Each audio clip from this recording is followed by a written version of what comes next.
Catus. Maximus here. Going to start off with an unboxing of this next generation Vevor 2-inch capacity mag drill, or magnetic drill. I had some pretty harsh comments and actually ended up just tearing apart the previous one. Their old version, really didn't like that unit. And surprisingly enough, they offered me their next generation unit. And even starting with the packaging, it isn't in a big cardboard box with a bunch of styrofoam. It's in a more engineered package. We have a whole bunch of stats. Kind of heavy, but kind of interesting that I think they just completely switched vendors. Vevor, interestingly enough, also has a slogan now: tough tools, half price. This box is interesting. It's pretty heavy duty. It's using this extra thick honeycomb cardboard, which is actually pretty darn durable. Not as much padding, but as far as successfully getting the product around without it get totally damaged. To tell you the truth, I don't mind this packaging. This is a promo video, if I didn't mention that before. This one, about 350 bucks, comes with various sets of cutters. It is improved. We do have our obligatory, get this untaped here. This is the oil cooling bin. They also ship it with a strap as a safety strap if you're doing, say, overhead drilling or something like that. So if the magnet fails, it doesn't actually fall on you. This is the oil feed jar, which has a different kind of lid. It's a little bit different of a setup. I kind of think it might be a little bit better. More packaging. This time around, they also are shipping it with a drill chuck, so you can use it as a drill press. It doesn't have much clearance, but if I can get this open, we have a little stubby. This is going to be the arbor for the drill chuck. No, it's threaded. Surprisingly enough, that's threaded, and it almost looks like that's. We'll measure that in a second here, but you'd expect it to be 1/2 inch, but that may actually be. No, it is. It's 1/2 inch 20 by 3/4 inch arbor for the drill chuck. Everything's in these pretty tightly packaged in these, or in this bubble wrap here. There's our drill chuck. Definitely well oiled. No printing along the edge of the chuck at all. Basic chuck key. I'm surprised they didn't. Oh, I see. It's all along the collar here. Let's take a look at that. And this is 3 to 16 millimeter, which is kind of interesting. That's actually quite a bit bigger than 13 millimeters, so that's up to 5/8 of an inch, even though it's on a 1/2 inch 20 thread spindle. A little bit interesting, but what we have here is, I assume, the handles and some accessories.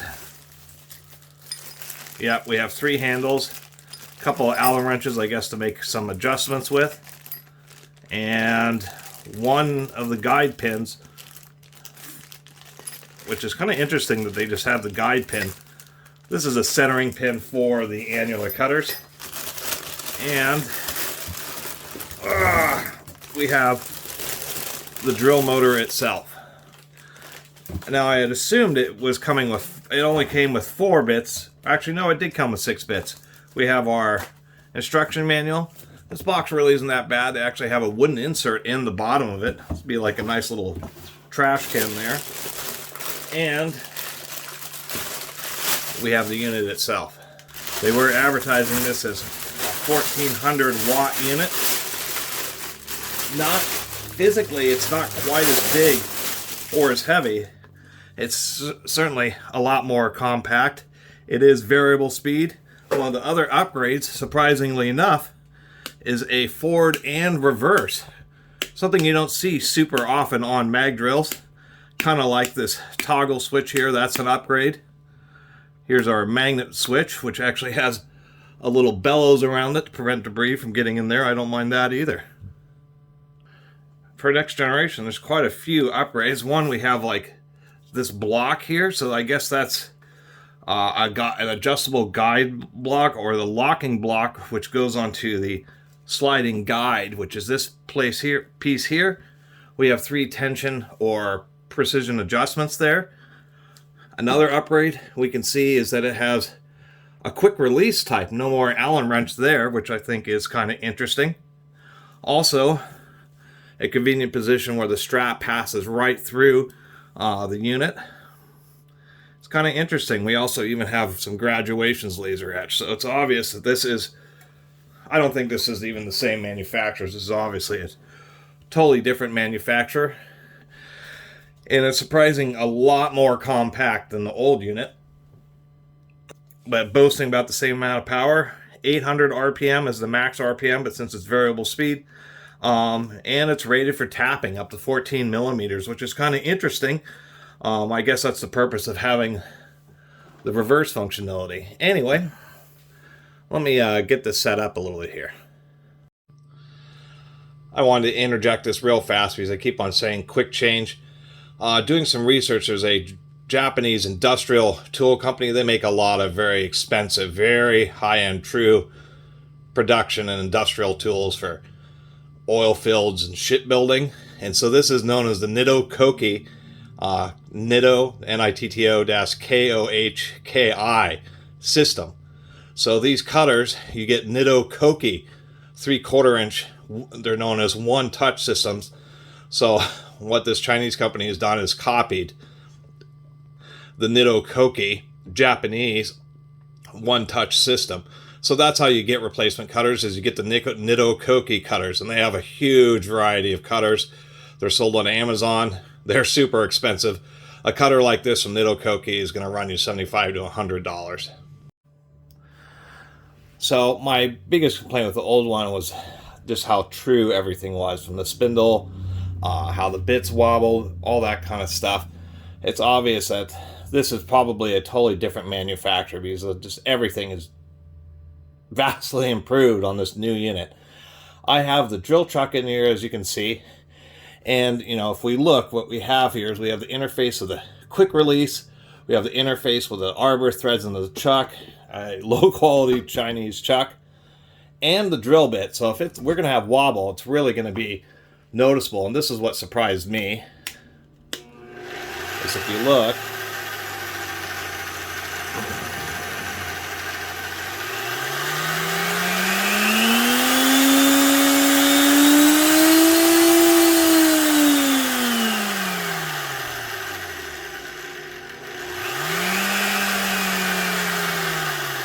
and you can see by the background on the sticker how little wobble there is. This is vastly better. Even though the quick release system is proprietary, I can see why they use it, because it evenly mounts the bits. The other thing I was going to mention on this, actually, is something that was surprising. One, I should say, they improved the safety. If the magnet's not on, the motor turns off. Vastly improved there. Besides the smooth variable speed, we slow this way down. Something else I was surprised, it actually has an electronic variable speed, meaning we can see that it's running slowly.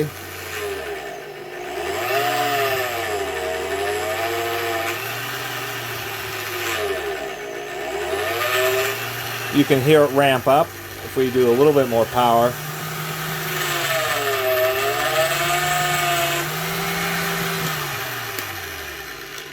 So it's load sensing. So when it starts to bog down and you're not at top speed, when you're at top speed, it's just sending full power. But when you're at a medium speed, it's load sensing. When you start to bog down, it'll send more power to the motor. That's actually a surprising upgrade.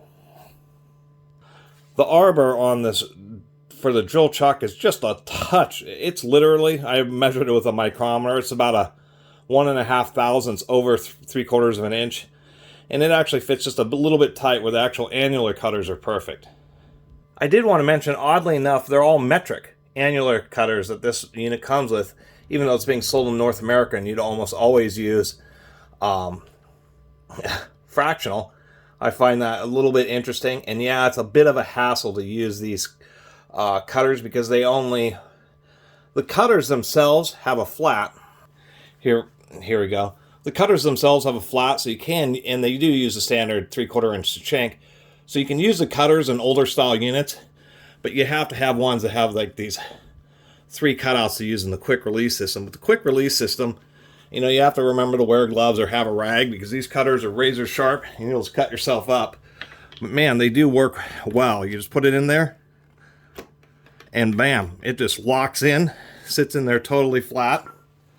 And then just pop the cutter in there. And let me even zoom in on that.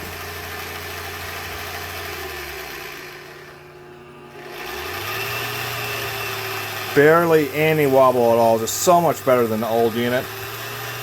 Having that 3 positions at 120 degrees just holds the cutter symmetrically in the spindle. So the part of the problem with the set screws is they want to jam the cutter off to one side, exacerbating any wobble. Where as annoying as a quick release system is, it's symmetrical and ensures the cutter is being driven in a centered fashion in the spindle, and we can see that there's just almost no wobble in the cutter.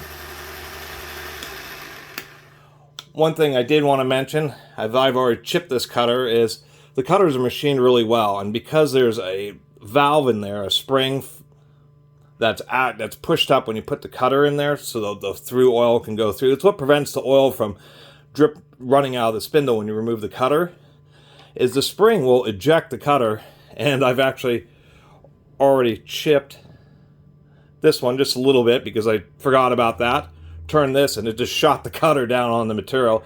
So something pretty easy to do, but I do like this system of just being able to take the cutter, pop it up in there, and you're ready to go. It is a nice system.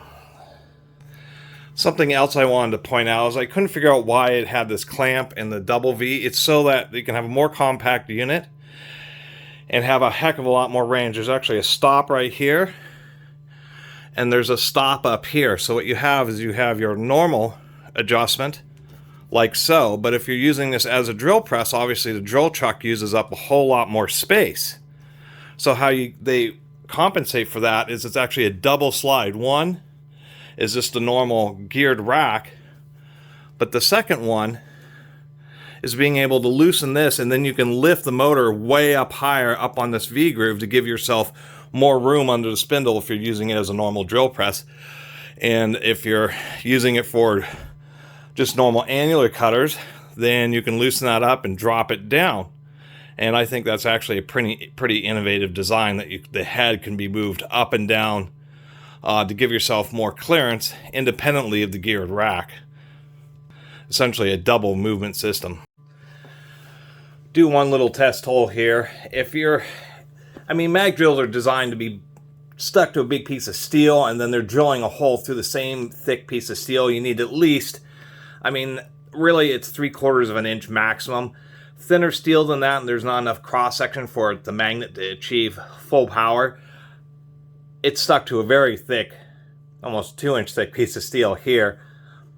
But if you're something like where I'm going to be using to drill through other pieces, and you absolutely have to make sure that they're clamped very well. This is a heavy-duty Armstrong forged steel C-clamp. I'm just using an old broken Blu-ray as a quick test. But if it is not stuck to a thick piece of steel, which is the same thing that you're drilling through, then you absolutely have to clamp. Preferably 2 heavy-duty clamps. You need to clamp whatever you're trying to drill through. Say if I was trying to drill through a piece of stainless steel, which I couldn't stick it to, this is what I'd have to do. I'd have to get it on something where it sticks very well, and then use heavy-duty clamps. Like I said, like this is an Armstrong forged, extra heavy-duty forged steel C-clamp. And you're going to have to really clamp the piece of metal, just because it will want to rotate, and once it starts to rotate, one side will want to draw into the cutter. Anyway, whoop.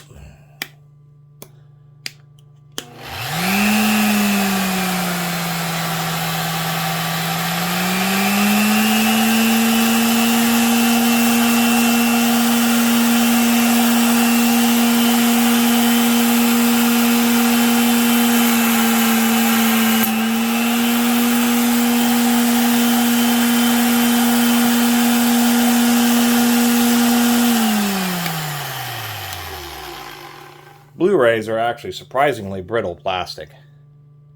For Giggles, I removed the center pin. Besides this center pin pushing up the valve, so as you're drilling, it's allowing oil to flow, and then when you pull it up out of the work or it's finished drilling, it allows the valve to shut, but it also is a pin that is pushing in the center of the disc. So when you're finished drilling, it pushes out the little plug so it doesn't end up inside the cutter. But in this case, I think it's just too much stress for the plastic, so when I get near the bottom of the cut, it's just causing the disc to shatter. We'll try this again here.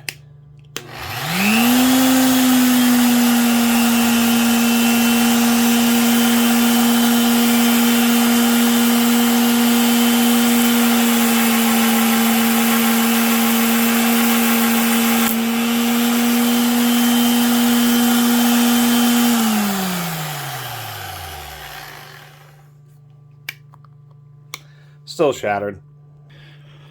Here's a little plug, yeah, where it gets right to the very end. It just causes it to break, but that's what you get. You get a nice little circle. I don't have a lot of material I want to just blast holes into right now, but we'll try this piece of sheet metal here. I put the injection pin back in there. Larger cutter, go a little bit slower.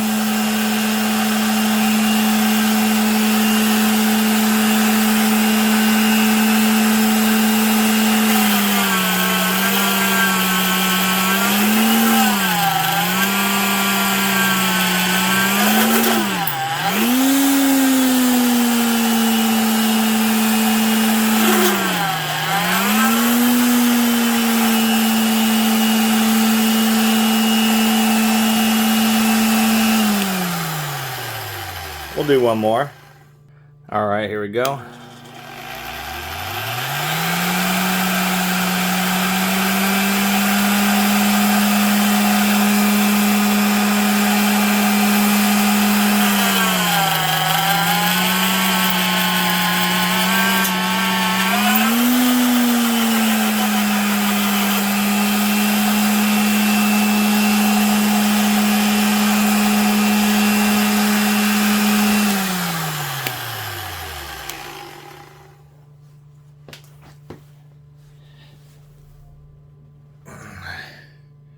Here's our little discs that it pops out.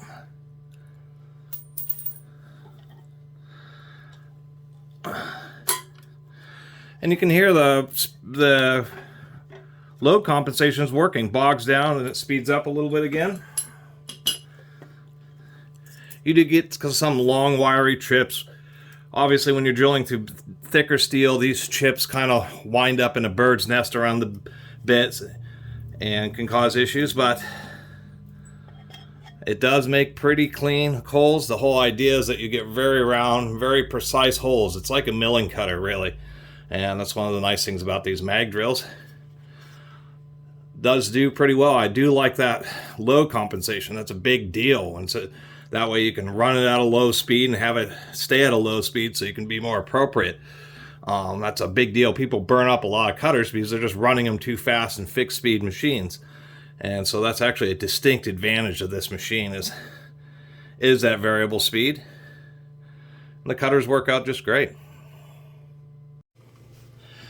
I did want to show the inside of this. See, the old unit just had the variable speed circuit. You can see it's overrated, 24 amps, but this big component here is the load sensing circuit. That old yellow Vevor unit, the variable speed controller, the parts are just floating around inside. This is actually screwed in. We can see these screw holes, so these components are actually fastened to the inside so they aren't rattling around. This thing is a quantum leap above that old unit. So, in conclusion, I am much more satisfied with this revised version of the Vevor magnetic drill. To tell you the truth, copying the Nitto Koki quick change design is probably one of the smartest things they did, because using 3 ball bearings evenly spaced apart like this provides symmetric driving via the center line of the spindle, so you get much less cutter wobble, much less. Weldon shanks with the 2 set screws just push the cutter off to the side and make it want to wobble unless you have like a really expensive one. But the Nitto Koki design just eliminates that via the driving it with 3 ball bearings. And online's a bit expensive, but yes, they do. There's several companies that make adapters from the Nitto Koki quick change design to standard 3/4 inch Weldon, so you can get an adapter and use this with your old Weldon cutters. I have some of those from that old drill, so I'm going to end up getting one of those adapters. But this, it's actually $370, coming with that 6-piece set. Surprisingly, metric cutters, but nonetheless, cutting with a 6-piece set of cutters, coming with the drill chuck. And then the unit itself, I mean, it's more compact with basically the same amount of power as that old unit. Good RPM range, load sensing, which is just a big deal. So like when you're engaging in the cut on the old unit, as soon as it would start to bog down, you'd have to adjust to the speed. Where this, you just set the speed that you want, and it just starts sending more power when it starts bogging down. It's really just, that's a massive improvement. The safety improvement of actually having the lockout, so if the magnet's not turned on, I mean, if the magnet's off, the motor won't turn on. The magnet has to be turned on in order for you to activate the motor. Just a big deal. Much nicer switch for turning on the motor. So if you need to turn it off, the way these buttons protrude, you can just hit the side of it and it'll just turn off the motor. Nice and easy. Being able to use it for tapping operation is having the reversing. Not many mag drills have. I mean, a lot of them are single speed, so variable speeds not as common. Load sensing variable speeds even more rare, but it's really rare to have the reversing action or option. So that's just a big deal. The fact that this is a double slide mechanism so that you can adjust the motor way up. So if you are using it as just a normal drill press with the drill chuck and twist drills, then you can move the motor way up so you can have the clearance of the chuck and then a long twist drill sticking out. That's just, it's a really smart maneuver. Where if you're using annular cutters, you just shift the motor down more, and then you of course have your normal range, which is just a nice thing to have. I think that's a really smart idea. And the fact of how much more integrated this is, the way the oil feed is up here, so you don't have like some funky thing hanging off the spindle. The spindle's nice and clean. Just thumb screws, so it's really easy to, you know, not use the oil container if you're just doing some thin holes, or you, like I was demonstrating. I mean, it's really surprising the attention, the detail that this new vendor put into this. I mean, one of the other things I was just noticing, so I draw this up, is you'll want to periodically grease the ways. And it's kind of hard to show, but you can see that there are these slots. They're kind of convoluted. They have angles cut into them. And the same thing on the back of the slide there. And so what that does is that actually captures the grease and allows it to last a little bit longer. When you re-grease, instead of the grease just getting scraped away the first time you go up and down, it will sit in those little grooves on both sides and provide longer lasting lubrication. That's a surprising attention to detail, which of course did not exist on the old ones, but it's nice to see on this one. I mean, this is just night and day difference, the old one, especially having the, once again, the Nitto Koki quick change system. It's so nice to have a mag drill where the cutters run straight. Not to mention just being able to easily pop them in and then pop them back out without having to fiddle around with set screws. Makes it a lot easier to deal with. And the fact that you can just find an array. If you want extra cutters and you want like premium carbide tip ones, you can just go and get Nitto Koki cutters, which is a nice option too. And you can order this machine without the cutters, and I think it's only like $250. It's actually, you know, for what you're getting here, this is actually probably one of the best power tools of Vevor's website. And they, in my opinion, they should just stop selling all those yellow units, put them on sale or something, and just get rid of them, because these units, once again, with the Nitto Koki quick change one-touch system, and then just overall design better, safety switches, reversibility, the actual motor lockout with the when the magnet's not on, the double slide action, so you can have just a huge amount of range, whether you're using it with the drill chuck or just using it with annular cutters. It is just night and day. I'm actually kind of pleased with this unit. Now I have this, if I Had the $370, I probably would actually buy the thing just because it actually does and performs what as you expect, and actually has a reasonably good build quality and componentry for the money. It's actually surprising. Anyway, really appreciate everybody who's been watching and subscribing, and if you haven't subscribed, please do. Until next time, Catus Maximus out. I did want to interject this right here at the end before I forgot. If the Nitto Koki, like the quick release design that they copied here, that brand of mag drills are actually considered some of the best, actually much better than the Milwaukees or Haugans. And I've just been recently learning about that. But man, they can cost from $1,000 to well past $5,000. You can spend $6,000 on the Nitto Koki mag drill.